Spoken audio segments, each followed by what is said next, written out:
Young lawyers association Jammu आपसे मुखातिब है। आज आपको ये ज़हमत देने की ज़रूरत इसलिए पड़ी कि high court bar association Jammu पिछले कुछ दिनों से ये वॉच रखे हुए है कि सिविल सोसाइटी में किस तरह का अपसर्ज हो रहा है और क्या कुछ ग्रीवेंसेस हैं जो सिविल सोसाइटी प्रोजेक्ट कर रही है और पब्लिक का उस पर क्या रिएक्शन आ रहा है। मुद्दे तो काफ़ी हैं बट मैं स्टार्ट करूं अगर तो इस वक्त आई कैन अंडरस्टैंड आप लोगों की ज़्यादा क्यूरियोसिटी होगी टोल प्लाज़ा को लेके, बिकॉज टोल प्लाज़ा सरोवर का मुद्दा इस वक्त गरमाया हुआ है। इस बारे में मैं आपको बता दूं कि अपार्ट फ्रॉम पब्लिक सेंटिमेंट, चूँकि हम लोग वकील भी हैं, लीगल पॉइंट ऑफ व्यू से भी मैं थोड़ा सा एनलाइटन करना चाहूँगा अथॉरिटीज़ को कि सरोवर प्लाज़ा टोल प्लाज़ा पे जो टोल कलेक्शन है वो सिर्फ एक पब्लिक रिएक्शन इमोशनल नहीं है, इसका एक लीगल एस्पेक्ट भी है। और मैं ये एक्सपेक्ट कर रहा था एक हाई कोर्ट बार एसोसिएशन के नुमाइंदे के नाते कि अथॉरिटीज़ इस पर कोई कॉल लेती, बट हम देख रहे हैं कि अथॉरिटीज़ का इस पर कोई अभी पॉजिटिव रिस्पांस आ नहीं रहा। और ये जो लीगल एस्पेक्ट है इसका, पब्लिक सेंटिमेंट तो ऑन रोड है बट जो लीगल एस्पेक्ट है इसके बारे में भी कोई खुल के बात नहीं कर रहा। मैं पहले स्टार्ट लीगल एस्पेक्ट से करता हूँ कि क्या ये सरोवर टोल प्लाज़ा एक legally validly installed toll plaza है या नहीं। अगर नहीं है तो बाकी की डिबेट का कोई पर्पस बनता नहीं। मैं आप लोगों को भी सर्कुलेट करते हैं, मैं आप लोगों के सामने थोड़ा सा जो इसका लीगल एस्पेक्ट है वो रखना चाहूँगा। हमारे यहाँ नेशनल हाईवे एक्ट है, सेंट्रल एक्ट है, थ्रू आउट इंडिया एप्लीकेबल है, हमारी यूटी पे भी एप्लीकेबल। उस एक्ट के अंडर रूल्स भी बने हुए हैं, नेशनल हाईवे फी रूल्स। अब टोल प्लाज़ा कहाँ कहाँ लगना है, कितनी फ़ी होनी चाहिए, ये एक्ट और रूल्स प्रेस्क्राइब कर रहे हैं। कितनी फ़ी होनी चाहिए इस पे बाद में आएंगे। क्या टोल प्लाज़ा सरोवर में लग सकता था कि नहीं लग सकता था एट इट्स इंसेप्शन, इसके बारे में मैं पहले आपको जागरूक करवाऊँ। हमारे यहाँ national highway determination of fee rules हैं, इसका रूल 8 है जिसका हेडिंग ही है लोकेशन ऑफ टोल प्लाज़ा। अब लोकेशन ऑफ टोल प्लाज़ा ये सिर्फ एक गाइडलाइन नहीं है, ये एक लेजिस्लेशन है और ये नेशनल हाईवे अथॉरिटी पे भी बाइंडिंग है। ज़्यादा डिटेल में ना जाके मैं आपको सिर्फ इसका सब रूल 2 बता दूं क्या है, और बड़ी सिंपल लैंग्वेज में, और I am sure the authorities are aware of this as well. It says any toll plaza on the same section of national highway and in the same direction shall not be established within a distance of 60 kilometers। अगर एक कानून central government ने बनाया और उसकी एक बड़ी simple सी सब रूल 2 है क्लॉज जो ये कहती है कि 60 किलोमीटर के डिस्टेंस पे टोल प्लाजा नहीं हो सकता, मीनिंग देयर बाई कि 60 किलोमीटर में 2 टोल प्लाजा नहीं होंगे। अब ये एक एस्टैब्लिश्ड फैक्ट है कि सरोवर से लेके बन टोल प्लाजा में बाई रोड 60 किलोमीटर नहीं बनते। मेरे दोस्त मेरे को बता रहे थे कि 38-40 किलोमीटर का डिस्टेंस है सारा। क्या ये टोल प्लाजा वैलिड है? लीगली देखिए तो ये वैलिड नहीं है। हाईवे अथॉरिटी के पास कोई और एक्सक्यूज होगा, उसकी मेरे को जानकारी नहीं है। बट हाईवे अथॉरिटी इसके ऊपर क्यों डेलिब्रेट नहीं कर रही है, ये हमको भी बैफल कर रहा है as lawyers and as part of the section of society. इसको सप्लीमेंट करते हुए हमारे road transport minister Nitin Gadkari ji celebrated minister हैं, थ्रू आउट इंडिया अच्छा काम कर रहे हैं। इनका on floor of parliament 22 March 2022 का इनका ऑन फ्लोर ऑफ पार्लियामेंट उनकी स्टेटमेंट है, उसकी कॉपी भी हम आपको डिस्ट्रीब्यूट करते हैं। उन्होंने कहा है कि 3 महीने के अंदर अंदर, उनको भी कंप्लेंट्स गई होंगी कि 60 किलोमीटर के अंदर इंडिया में इस पॉइंट्स के ऊपर 2 टोल प्लाजाज भी हैं, सो इलीगली टोल कलेक्ट किया जा रहा है। उनकी स्टेटमेंट है फ्लोर ऑफ द हाउस कि 60 किलोमीटर के अंदर कोई भी 2 टोल प्लाजा होंगे वो हम नहीं चलने देंगे, 3 महीने के अंदर अंदर हम उनको रोक देंगे। ये 2022 मार्च की स्टेटमेंट है उनकी। और हम बिलीव करते हैं कि जब एक मिनिस्टर किसी भी क्वेश्चन का आंसर देगा floor of the house of the parliament, वो प्रॉपरली गाइडेड होगा by the concerned secretaries in terms of the law. अब जब उन्होंने ये स्टेटमेंट दिया है, ये मार्च 2022 का, आज हम अगस्त 2023 में हैं, कई 3 महीने निकल गए। मेरे को ये समझ नहीं आ रही है कि जिस नेशनल हाईवे अथॉरिटी का ये कानून है जो उनके ऊपर बाइंडिंग है, जिसमें मिनिस्टर साहब ने statement floor of the house of parliament दी, उसके बावजूद ये टोल प्लाजा कैसे चल रहा है ये हमारी समझ से बाहर। लीगली इसका क्या करना है वो एक सेपरेट एस्पेक्ट है, बट अथॉरिटी का अपना भी तो एक कोई रोल है। सो नेशनल अथॉरिटी क्यों वेट कर रही है कि कोई किसी को चैलेंज करेगा इस प्रोविजन को, या कोई इस टोल प्लाजा की एग्जिस्टेंस को चैलेंज करेगा तो ही वो कोई एक्ट करेंगे। They are required to act on the terms of law which is squarely applicable to them. So हमारी नज़र में जो हमने जब बैठ के ये प्रोविजन देखे हैं, ये टोल प्लाजा अदरवाइज भी लीगली इंस्टॉल्ड नहीं है। अब इसका दूसरा एस्पेक्ट जहाँ पर फैक्चुअल मैटर भी जोड़ा। फैक्चुअल मैटर ये है कि हम सबको पता है कि ये जो पीछे फ्लड कंडीशन आई, जो इतनी ज़बरदस्त पीछे बारिशें हुई, ब्रिज बैठ गया, रोड बह गई। टोल प्लाजा किस लिए होता है? टोल प्लाजा इसलिए है कि अगर पब्लिक या प्राइवेट फंड से कोई हाईवे बना है, उसकी मेंटेनेंस की कलेक्शन चार्जेस हैं। अब अगर मेंटेनेंस की कलेक्शन चार्जेस हैं तो मेंटेनेंस तो तब होगी जब वो रोड वर्किंग कंडीशन में होगी। आज आप सबको पता है कि सरोर से लखनपुर या कठुआ जाने के लिए 3-3.5 घंटे का टाइम लग रहा है। जो हाईवे इन लोगों ने जिसके लिए टोल प्लाजा रखा, वो हाईवे तो काम नहीं कर रहा, सो उनको बाईपास दिया जा रहा है। जब आपका हाईवे ही काम नहीं कर रहा तो टोल प्लाजा किस कॉन्टेक्स्ट में आप लोग कलेक्ट कर रहे हो, ये भी कोई हमारी समझ से बाहर है। ये कोई स्टैट्यूटरी बाइंडिंग नहीं है, कोई अथॉरिटी नहीं है इसके ऊपर टोल प्लाजा को कलेक्ट करने की। लिहाजा जब इतना पब्लिक सेंटिमेंट अथॉरिटीज़ देख रही हैं और इनको एक कानूनी दायरा है जिसके अंदर ये उस पब्लिक सेंटिमेंट को रिड्रेस कर सकती हैं, तो हमारी इस पूरे सिनेरियो के दौरान ये एक्सपेक्टेशन थी कि national highway authority would act on its own और लोगों को सड़क पे आने की ज़रूरत ना पड़े। आफ्टर ऑल ये अथॉरिटीज़ लोगों की सर्विस के लिए, ये कोई ऑटोक्रेटिक रूल नहीं है इन अथॉरिटीज़ का। सो अब तक जब इन्होंने कोई कार्रवाई नहीं की, हमारी सिविल सोसाइटी सड़कों पे है और बिना मतलब के वो चीज़ जो ऑलरेडी प्रिस्क्राइब्ड है वो हो नहीं रही, इसका जवाब भी कोई नहीं आ रहा। सो ये ऑटोक्रेटिक रूल जो हाईवे अथॉरिटी अपने से ही अज्यूम कर रही है, ये नहीं होना चाहिए।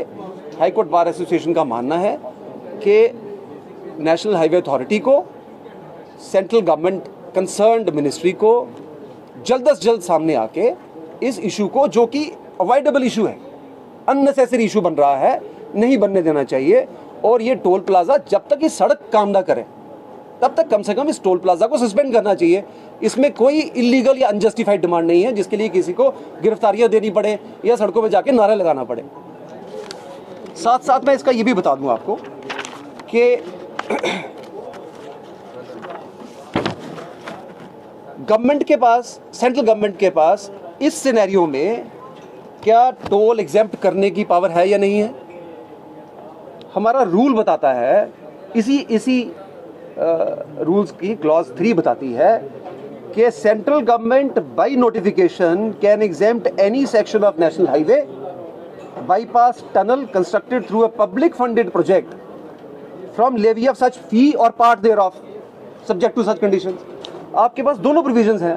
अब क्यों एक स्टेटमेंट नहीं देके ये सारा सिनेरियो, सारी जितना भी एग्रेशन या जितनी भी ग्रीवेंस है, इसको सेटल करें, बजाय इसके कि लोग सड़कों पे आए। आपको खुद जाना चाहिए लोगों के पास, फिर कहना चाहिए जी हम आपको वो सड़क नहीं प्रोवाइड कर पा रहे फॉर द टाइम बिंग। जब तक ये रिपेयर नहीं होगी, ये वापस से जब तक हम इसको रवा नहीं करते तब तक हम ये सस्पेंड रखेंगे। इसमें कोई इलीगैलिटी नहीं है जो हाईवे अथॉरिटी ने करनी। This is a rule binding on them. इसके साथ साथ ये सिर्फ ये छोटी छोटी चीज़ें हैं, लेकिन हाईवे अथॉरिटी को जब हम जगा रहे हैं, national highway authority must act on it. हमारे यहाँ 10 सेकेंड रूल है, ये भी प्रिस्क्राइब्ड है गाइडलाइंस पे। किसी भी टोल प्लाजा पे अगर 10 सेकेंड से ज़्यादा, जब से फास्टैग प्रोविजन आ गया और फास्टैग पेनिट्रेशन 99% बता रहे हैं अपने नेशनल डेटाबेस में कि इसकी पेनिट्रेशन 99% है, टोल प्लाजा सारे फास्टैग से कवर्ड हो रहे हैं। जब फास्टैग पेनिट्रेशन है टोल प्लाजा में, 10 सेकेंड से ज़्यादा अगर किसी भी व्हीकल को रुकना पड़े या 100 मीटर से ज़्यादा लंबी लाइन हो, उसको भी टोल प्लाजा एग्जेम्प्टेड है। आप सरो टोल प्लाजा की बात छोड़िए, जब हम नेशनल हाईवे अथॉरिटी की ओमिशंस के ऊपर आ रहे हैं तो आप बन टोल प्लाजा ले लीजिए, 3-3, 4-4 घंटे हमको कई बार वेट करना पड़ता है जब हमने यहाँ से कहीं उधमपुर कोर्ट या कटरा या रियासी कोर्ट जाना होता है। अनप्रेसिडेंटेड जैम होता है, लोगों को कई बार यानी यू टर्न करके वापस आनी पड़ती है जी, टोल प्लाजा से रास्ता नहीं मिल रहा। और मैंडेट ये है कि अगर टोल प्लाजा है उसके 100 मीटर से पहले एक येलो लाइन खींची जाएगी, और वो 100 मीटर से के बाद अगर किसी को वेट करना पड़े तो उससे टोल प्लाजा नहीं लिया जाएगा। सो ये कुछ एक चीज़ें हैं जो हम देख रहे हैं, एक क्लियर ओमिशन है on the part of national highway authority as well as central government. हमारी बतौर हाई कोर्ट बार एसोसिएशन ये एक रोल है। Second, being legally aware citizen, part of the society of J, K हमारा role बनता है कि हम स्ट्रेस करें कि हाईवे अथॉरिटी, सेंट्रल गवर्नमेंट इस पे एक्ट करे, जल्द से जल्द इसको रिड्रेस करे, बजाय इसके कि इसको आप आउट ऑफ कंट्रोल सिचुएशन देने की खुद ही कोई ऐसी ओमिशन करो और बाद में कहो जी देखो ये फलाना ये हो गया और वहाँ ये हो गया, और फिर आपको कोई ऐसे मेजर्स अडॉप्ट करने पड़े जिसका रिएक्शन पब्लिक में भी हो। सो ये था with regard to toll plaza which is being raised. In fact, there is a public upsurge even against installation of smart meters. Smart meters, I fail to understand how smart they are when the reading they are generating is not corresponding to the actual consumption of the units of electricity. फिर इनको smart meters का क्या नाम दिया गया है, I fail to understand. हम लोग आए दिन मीडिया में आप ही के पोर्टल्स के माध्यम से देखते हैं, आप लोग भी 24/7 इस सर्विस में हो कि जहाँ से भी कोई पब्लिक की ग्रीवेंस आ रही है उसको प्रोजेक्ट किया जाए, अथॉरिटीज़ तक पहुँचाया जाए। हम आपके भी थैंकफुल है, you are true watch dogs for the societies rights. अब तक तो हम सुनते ही आए थे कि स्मार्ट मीटर्स पे रेट्स ऑफ इलेक्ट्रिसिटी डिसप्रोपोर्शनेट हैं यूनिट्स ऑफ इलेक्ट्रिसिटी कंज्यूम्ड में। मैं शॉक्ड हूँ। हमारे यहाँ फॉर्मर एडिशनल एडवोकेट जनरल है रविंदर शर्मा जी, सीनियर लॉयर, इनके घर का बिल आज मेरे को उन्होंने बताया है। I don't know how the authorities would justify this. इसकी कॉपी भी आपको दे देंगे ताकि आप लोगों के भी रिकॉर्ड में रहे। ये जुलाई 2023 का बिल है। इसके टॉप राइट कॉलम में है यूनिट कंज्यूम्ड हैं 208। इसको प्लीज़ नोट करिएगा, यूनिट कंज्यूम्ड हैं 208। जो इसका ओपनिंग बैलेंस है वो बताते हैं 34,557, बट जो आउटस्टैंडिंग बता रहे हैं total amount due for the month of अगस्त वो बताते हैं 1,96,328। आप मेरे को बताइए, ये अथॉरिटीज, ये जो हमारी पीडीसी या पीडीडी काम कर रही है, ये इन मीटर्स को स्मार्ट मीटर्स कहेगी? They are dead meters. 208 unit में आपने पर यूनिट क्या रेट लगाया? ऑब्वियसली जब इस किस्म के बिल आएंगे तो आप क्या एक्सपेक्ट करोगे? जनरल पब्लिक का एक रिजेंटमेंट तो आएगा कि आपने क्या किया है, कि आपने पर यूनिट टैरिफ बढ़ाया है, उस वजह से 208 अगर यूनिट कंज्यूम हुए तो बिल 1,96,000 रुपये आ गया। अगर आपने यूनिट नहीं बढ़ाए, अगर आपने पर यूनिट टैरिफ नहीं बढ़ाया, तो फिर इन यूनिट्स के लिए 34,000 ओपनिंग बैलेंस और आउटस्टैंडिंग 1,96,000। तो इसका मतलब है मीटर में कहीं फॉल्ट है। अगर मीटर में फॉल्ट है तो कंज्यूमर क्यों अपनी आवाज़ ना उठाए? और अगर कंज्यूमर अपनी आवाज़ उठा रहा है तो फिर अथॉरिटीज़ का ये ऑब्लिगेशन है, दायित्व है उनका, ये दे आर पब्लिक सर्वेंट्स, ये उनकी ड्यूटी है कि ये जितने भी ये इनके जनरेटेड बिल्स हैं, ये अथॉरिटीज़ बिल, इनको गैदर करे और बताए कि ये क्यों हो रहा है ऐसा। It means something is faulty somewhere. अगर स्मार्ट मीटर के बाद भी इस किस्म का बिल जनरेट होगा तो आई एम श्योर कि आप 2 या 3 या 4 महीने के बाद फिर एक नई टर्मिनोलॉजी देखोगे कि जनाब आप ये फलाने वाले मीटर लगाएंगे। आप लोगों की अगर इफ़ यू रिकलेक्ट, मैं तो अपने इस 7-8-10 साल में देख चुका हूँ, ये 4th लेवल का मीटर आ रहा है। हमारे यहाँ ओरिजिनल मीटर होते थे वो छोटे बॉक्सेस वाले, वो भी देखे हमने, किसी को ग्रीवेंस नहीं देखी, इवन पीडीडी डिपार्टमेंट को ग्रीवेंस नहीं देखी। पीडीसी आ गया। आई कैन अंडरस्टैंड जब कोई भी कॉरपोरेशन आएगी उसका रोल होगा रेवेन्यू जनरेशन का भी, क्योंकि ऑब्वियसली उन्होंने बैलेंस करना है between the expenses incurred and the revenue generation. उन ट्रेडिशनल मीटर्स के बाद ज़माना आ गया डिजिटल मीटर्स का, जिनको इन्होंने इलेक्ट्रॉनिक मीटर भी कहा। क्या कहा गया कि ट्रेडिशनल मीटर से रेवेन्यू लॉस हो रहा है, इसमें इलेक्ट्रिसिटी थेफ्ट डिटेक्ट नहीं हो रही, इसलिए ये रिप्लेस किए जाएंगे, इलेक्ट्रॉनिक मीटर आ जाएंगे। जब इलेक्ट्रॉनिक मीटर आए, और इसीलिए आए कि ये इलेक्ट्रॉनिक मीटर से हम टैरिफ लॉस जो है वो बचा लेंगे, रेवेन्यू जनरेशन मैक्सिमम हो जाएगा। फिर वो इलेक्ट्रॉनिक मीटर फेल क्यों हुए, इसकी जिम्मेवारी पीडीडी डिपार्टमेंट की है। अगर उस वक्त की डिपार्टमेंट ने इन इलेक्ट्रॉनिक मीटर्स के लिए कंज्यूमर्स को चार्ज किया, मेरे को याद है हम लोगों ने भी पैसे दिए कि आप ये पुराने वाले अपने मीटर उठा लो यार, नए वाले लगा लो, हमको कोई दिक्कत नहीं है।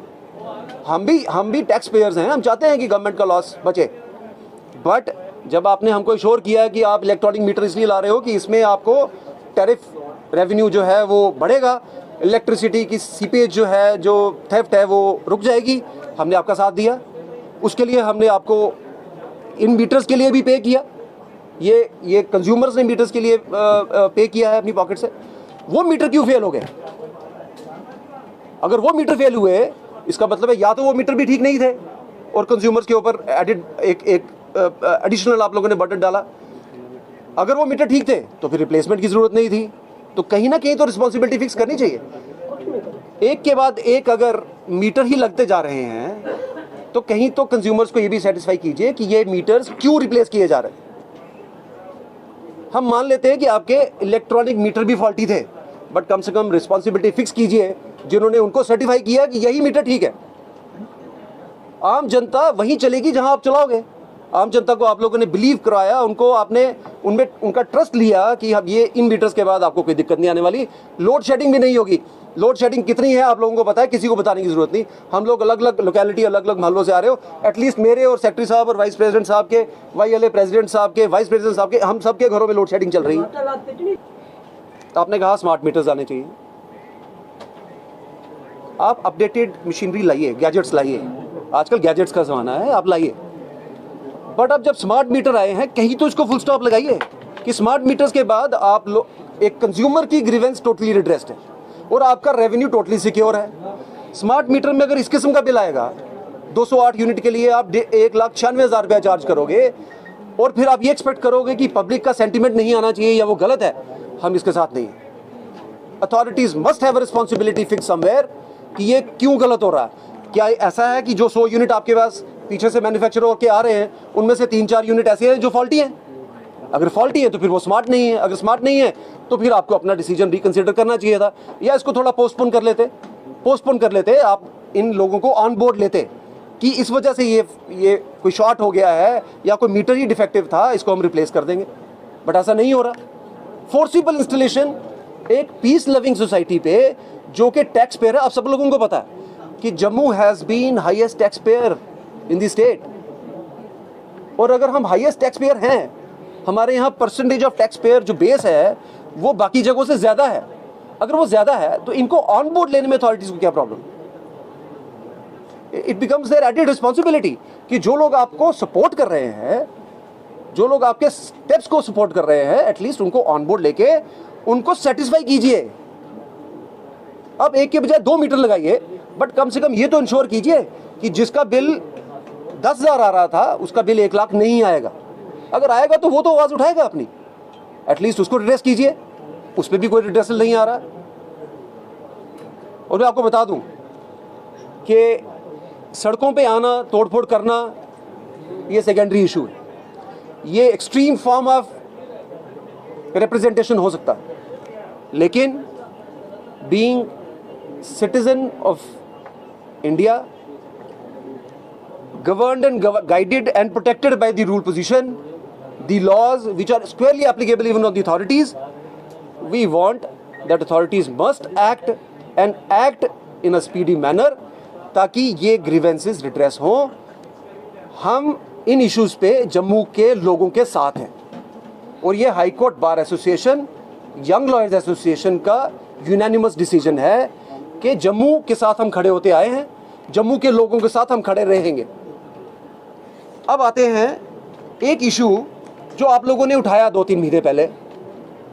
हमने भी देखा कि डिफरेंट पॉकेट से, डिफरेंट सेगमेंट से उस इशू के बारे में भी बात हुई, लेकिन over a period of time हम देख रहे हैं कि वो इशू भी सबसाइड करता जा रहा है। प्रॉपर्टी टैक्स का इशू हम लोग क्यों भूल गए? मैं देख रहा हूं लोग टोल प्लाजा की तरफ तो जा रहे। प्रॉपर्टी टैक्स की इंप्लीमेंटेशन तो हो गई 2 महीने पहले। August is the last date, 31st August is the date when the installment will be due of property tax. इस बारे में अगर आप थोड़ा पास्ट में जाएं, आपको याद होगा हमने यहाँ प्रेस कॉन्फ्रेंस की थी। हमारे पास एक डेलीगेट आया था, डेलीगेशन कंप्राइजिंग ऑफ ये सेंसिटाइजेशन का इन्होंने कोई अथॉरिटी डेलीगेट की होगी कि आप बार के साथ भी बात कीजिए, प्रॉपर्टी टैक्स में क्या लेना देना। हमने इनके साथ 2-3-4 इश्यूज़ डिस्कस किए थे। ऑनरेबल एलजी साहब के साथ भी हमने मुलाकात की, उनसे भी हमने वो डिस्कस किया था। और हमको ये कहने में कोई संकोच नहीं है कि हमको कहा गया था कि आपके ये जो 2-3 इश्यूज़ हैं इनको हम कंसिडर करेंगे और कोशिश करेंगे कि इस पर भी कुछ ना कुछ पॉजिटिव निकल के आए। इस पर एक्सरसाइज हुई भी, हमसे भी इनपुट लिए गए, हमने इनपुट जनरेट करके दिए कि इन इश्यूज़ पे अभी भी थोड़ा सा ग्रे एरिया है प्रॉपर्टी टैक्स पे। और मैं ये रिक्वेस्ट करूँगा एडमिनिस्ट्रेशन से, देखिए हमने उस दिन क्या इशू उठाया था, आपको याद होगा प्रॉपर्टी टैक्स पे 1000 स्क्वायर फीट जो है वो एग्जेम्प्टेड था। हमने ये इशू रेज़ किया था उस विजिटिंग डेलीगेशन के साथ कि मान लीजिए एक बिलो पॉवर्टी फैमिली है, उसके बाद 800 स्क्वायर फीट जगह वो एग्जेम्प्टेड है, बट जैसे बच्चे बड़े हो रहे हैं वो फैमिली भी एक्सपेक्ट करती है बच्चों ने पढ़ना है, ऊपर छत के ऊपर एक 250-300 स्क्वायर फुट का छोटा सा कमरा उनके लिए बना दें। 800 और 300 स्क्वायर फीट हो गया 1100 स्क्वायर फीट। अगर आपने 1000 स्क्वायर फीट को एग्जेम्पशन दिया है, ये बिलो पॉवर्टी फैमिली जिसके पास फ्लोर एक्चुअली 700 है, वो दोनों फ्लोर मिला के जो इनकी कैलकुलेशन थी वो उस एग्जेम्पशन से बाहर है। सो एक 700 स्क्वायर फुट फ्लोर एरिया वाले को उस एग्जेम्पशन से बाहर रखा गया, जो अगर छत पे 200 या 300 स्क्वायर फुट का अपने बच्चों के लिए भी कमरा बनाए। हमने ये रिक्वेस्ट की थी कि आप इसको भी रिकंसिडर कीजिए। जो फ्लोर एरिया आपने एग्जेम्प्ट किया है इसको थोड़ा सा ब्रॉड बेस कीजिए। 1000 स्क्वायर फीट आज की तारीख में बहुत छोटा है, इसको थोड़ा बढ़ाइए, 1200-1500 स्क्वायर फीट रखिए, ये भी सजेशन दी थी। साथ साथ हमने ये भी कहा था कि आप सारी बिल्डिंग्स को इस प्रॉपर्टी टैक्स के दायरे में कंसिडर कीजिए कि मत रखें। मसलन जैसे कोई ऑर्फनेज है, नारी निकेतन है, उनको भी आप अगर एक ही स्वीप में प्रॉपर्टी टैक्स में डाल देंगे, जस्टिफाइड नहीं है। हम मशकूर हैं अथॉरिटीज़ के, एलजी साहब के, कि उन्होंने हमारी ये डिमांड नोट की थी और इंस्ट्रक्शंस भी इशू की थी कि इन पे भी नज़रसानी की जाए। मेरी ये रिक्वेस्ट रहेगी एडमिनिस्ट्रेशन से, ऑनरेबल एलजी साहब से भी, कि ये प्रॉपर्टी टैक्स का बेस थोड़ा बढ़ाया जाए। ये एग्जेम्पशन 1000 से अगर आप 1500 स्क्वायर फीट ले जाए तो एक वाइडर सेक्शन जो प्रॉपर्टी टैक्स का बर्डन नहीं उठा सकती है उसको रिलीफ मिल सकेगा। जम्मू कोई एलिटिस्ट रिच क्लास सोसाइटी नहीं है, यहाँ लोग hand to mouth middle class family से बिलोंग करते हैं। इस किस्म का अगर रिलीफ उनको मिले, साथ साथ अगर आपका टैक्स जनरेशन भी लॉस में नहीं जा रहा है, तो कोई एक वाया मीडिया निकाल के हमारी इस गुजारिश पे भी गौर कीजिए। इसके साथ साथ अगर आप लोगों को याद हो, एक प्रॉपर्टी टैक्स कैलकुलेशन का सर्कुलेट हुआ सोशल मीडिया में अथॉरिटीज़ की तरफ से, जिसमें डिफरेंट एरियाज़ के पर स्क्वायर फीट या उन्होंने 1000 स्क्वायर फीट, 1500 स्क्वायर फीट की स्लैब्स रखी और बताया कि ये फलां एरिया में इतना टैक्स होगा। जब मैंने और हमारे साथियों ने ये पढ़ा, इसके लास्ट में इन्होंने कैलकुलेशन का मोड बताया। इस कैलकुलेशन में इन्होंने कहा है property tax on residential property would be 5% of taxable annual value. So ये TAV एक टर्म बनाई उन्होंने, आप घर में कैलकुलेट कर लो और 5% का आपको प्रॉपर्टी टैक्स लगेगा रेजिडेंशियल प्रॉपर्टी पे। अब ये TAV क्या है, देखिए TAV है this is equal to MTF into LVF into ARF multiplied by FF multiplied by UTF multiplied by CTF multiplied by AGF multiplied by SF multiplied by OSF। ये कौन calculate करेगा?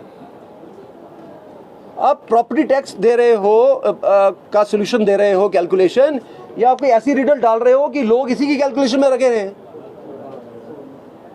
आप इसको फॉर गॉड सेक सिंप्लीफाई कीजिए। हमको भी पता नहीं चल रहा है कि ये क्या है, और आप डेडलाइन भी डाल रहे हो। So please extend this deadline, have a relook at this calculation formula, इसको सिंप्लीफाई कीजिए। और ये अपना जो आपका जो base exemption area 1000 square feet है इसको बढ़ाइए। कुछ एक हमारे यहाँ हमारे कुछ एक दोस्तों की, हालांकि ये चैम्बर्स वालों को भी रेज करना चाहिए था, कुछ एक हमारे पास रिप्रेजेंटेशन आई कि कुछ एक दुकानें जो है वो बहुत छोटी हैं, 100-150 स्क्वायर फीट की शॉप्स हैं। अगर आप उनको, किराना स्टोर्स हैं घर के बाहर ही किसी ने खोल ली है, ओल्ड एज में कोई अपनी सस्टेनेंस के लिए जिनके बच्चे बाहर हैं, नहीं सस्टेन कर पा रहे हैं, उन बुजुर्गों ने कहीं कोई किराना स्टोर खोल लिया, आप उनको क्यों एग्जेम्प्ट नहीं करते? आप क्यों एक base minimum square foot area उन दुकानदारों के लिए भी रखते हैं जिनको आप उस लिमिट या स्लैब के अंदर एग्जेम्प्ट कीजिए प्रॉपर्टी टैक्स 100-150 स्क्वायर फुट का, और एक सिंप्लीफाइड फार्मूला बताइए ताकि ये समझ आ सके कि ये प्रॉपर्टी टैक्स कैलकुलेशन आखिर भला क्या है। ये हमारी समझ से तो बाहर है। हमको भी इसके लिए शायद क्लासेस लेनी पड़ेंगी डिपार्टमेंट से कि ये कैलकुलेट कैसे किया जाए। सो इन 3 मुद्दों पे हमने